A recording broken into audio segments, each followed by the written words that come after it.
When I was 50 years old, I thought I was the most popular man in the city. I had a Rolodex filled with 500 names. I had golf buddies.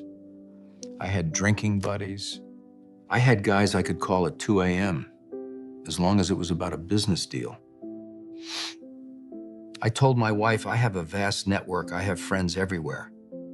I was lying. I didn't have friends. I had associates. And I didn't learn the difference until the day I got fired. The day I lost my title was the day my phone stopped ringing. I sat by the phone for a week, expecting my friends from the office to call and check on me. How you holding up, James? Do you want to grab a beer, James? The only time they called was 3 weeks later. Not to ask how I was, but to ask where I filed the Q3 reports. That day, I realized a brutal truth about male friendship. Most men do not love you. They love what you can do for them. And when you can no longer do anything, you cease to exist. We confuse proximity with intimacy. Just because you sit next to a man for 8 hours a day, 5 days a week, for 20 years, does not mean he is your friend. It means you are both trapped in the same cage. We mistake common enemies for common values.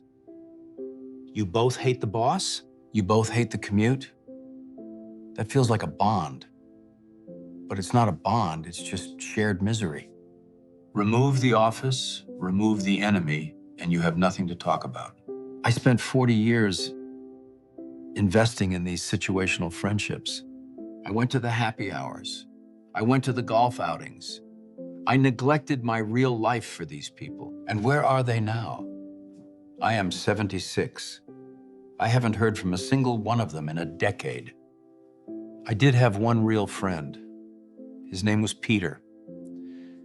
If you watched my first video, you know, Peter is the man who died 6 months after he retired. But I never told you about our relationship before he died.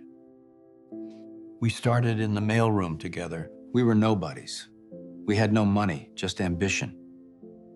Peter was the godfather to my son, David. Peter was the one who drove me to the hospital when I broke my leg in '98. He was the only man in that building who didn't care about my job title. But as I climbed the ladder, I started to see Peter differently.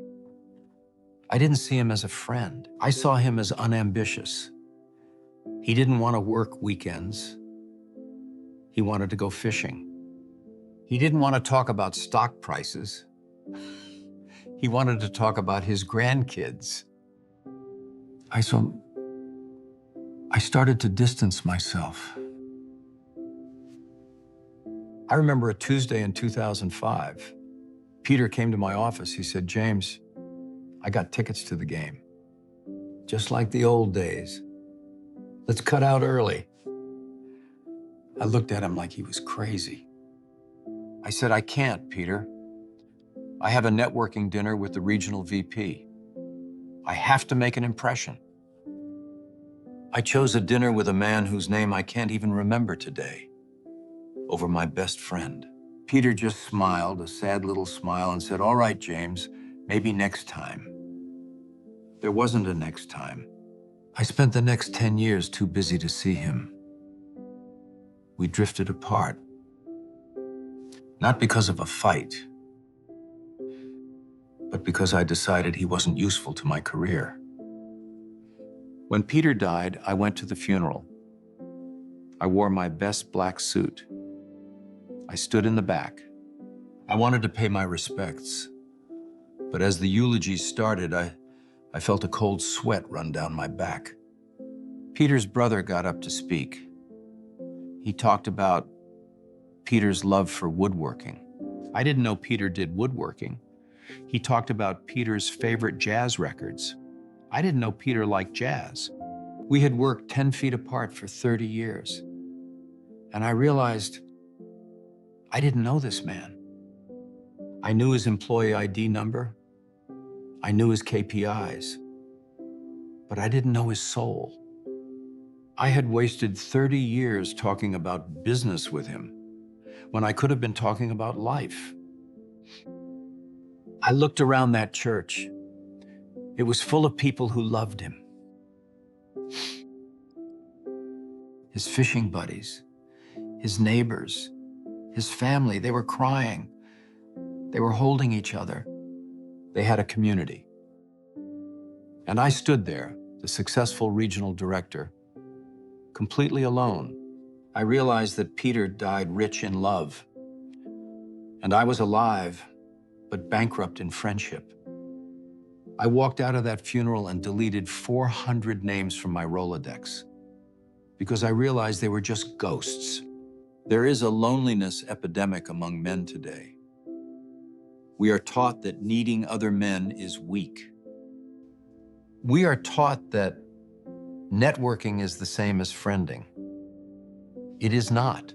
If you are 30 years old, listen to me. Look at your phone contacts. How many of those men could you call at 4 a.m. if your life fell apart? If the answer is 0, you are in danger. You are building a life on a foundation of sand. When the job goes away, and it will go away, you will be left with nothing but a quiet house and a silent phone. Don't be the man who realizes at the funeral that he missed the friendship. Call your Peter today, not a text, a call. Ask him to grab a coffee. Ask him to go fishing. Don't talk about work. Don't talk about the hustle. Talk about your life. Be vulnerable. It won't kill you. But loneliness might.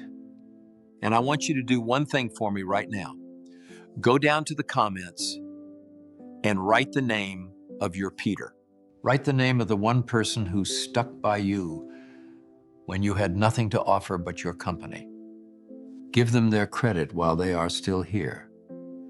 And if you can't write a name, if that comment box stays empty, then let that silence be your wake-up call. My name is James. I thought my colleagues were my friends. I was wrong. Don't make the same mistake.